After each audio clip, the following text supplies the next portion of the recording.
You need to have a replicable content strategy because you'll either lose consistency, which can kill you algorithmically, or you'll get burnt out from trying to create from scratch every week. Either way, you're not going to be able to sustain that or be successful with that. Hi, my name's Cody Enslow. I run Enslow Media, a social media and ads agency. We've gotten millions of views and run ads that get leads. We do a lot of research to stay ahead of the curve, and we know what's working right now. So we have a process to save time and energy when trying to find content ideas. So stay with me because this is going to change your relationship with social media and your posting. I used to spend hours trying to make just one video for a dealership, and I was exhausted by the end of it, and it wouldn't end up getting views anyway. Honestly, it became easier when CapCut came around because I cut my editing time way down by using all their little transitions and stuff, but the videos would just flop anyway. That's because I was trying to create with no help, just me, my creative skills, and that's it. The problem with this is that I was trying to compete with every other creator out there. That doesn't mean it's not worth working towards being creative, but I needed results. I mean, I'm doing this for work. So I personally decided that if no one's watching the content, then what's the point of doing it? Like I said, this was for work, not my personal projects. So why wouldn't I just turn towards results and actually try and get the company what they want, leads?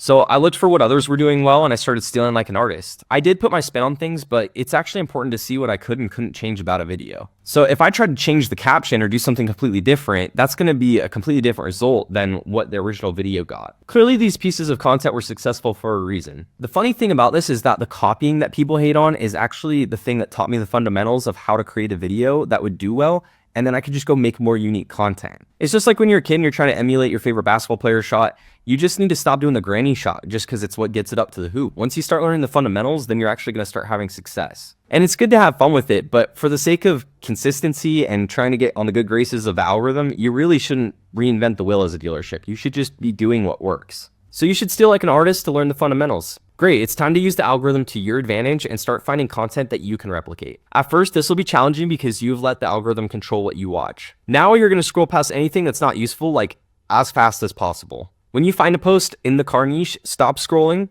Start looking at the stats. Does it have good likes? Does it have good saves, good comments, all that kind of stuff? And if it does, then interact with it longer than you do other things in your algorithm so that your algorithm will know that you want to see more of that content. If you can replicate this video yourself, then I want you to save it to a folder where you can find it again later and make it yourself. Do this for 1 hour a day with dedicated focus because it's really hard to focus when you're scrolling through things that you actually do want to watch. Trust me though, scroll as fast as you can past that stuff because eventually you're going to get your algorithm basically handing you content to go make. So for example, I made this video that got over 500,000 views organically in a month, and it was on an account that had less than 500 followers. So I did this exact process with this video, and I realized that it just needed a similar caption with a vehicle that was relevant, and it was about 5 to 7 seconds, and there you go, over 500,000 views. Okay, so you do the heavy lifting of researching and you've saved some cool content to replicate. Go into that save folder and start making the videos. Sometimes you have to make content for a very specific vehicle, but usually you can make small changes and the video will still have potential to go viral. Right now, you got to post at least about 3 times a week as a dealership to grow. So test fast and dirty so you can start learning what works and getting results. So you post bunches of content and you're doing everything correctly,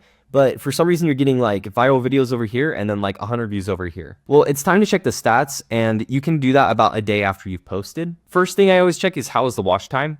If it's less than 80% of the video, you're probably gonna have a hard time getting reach. There are workarounds for if your watch time sucks, so you could have good comments, good saves, good sends to friends, stuff like that, and that can actually build up the algorithm to recognize that this is still a valuable video. So if those are going well, don't delete your video. It could just be a slow burner. So pay attention to the ones that do well and the ones that don't. That's your cue to stop making the videos that aren't performing well and start doubling down on the videos that are doing well. Subscribe if you're a dealership that wants to improve your social media marketing, or just book a call with me in the link in the description.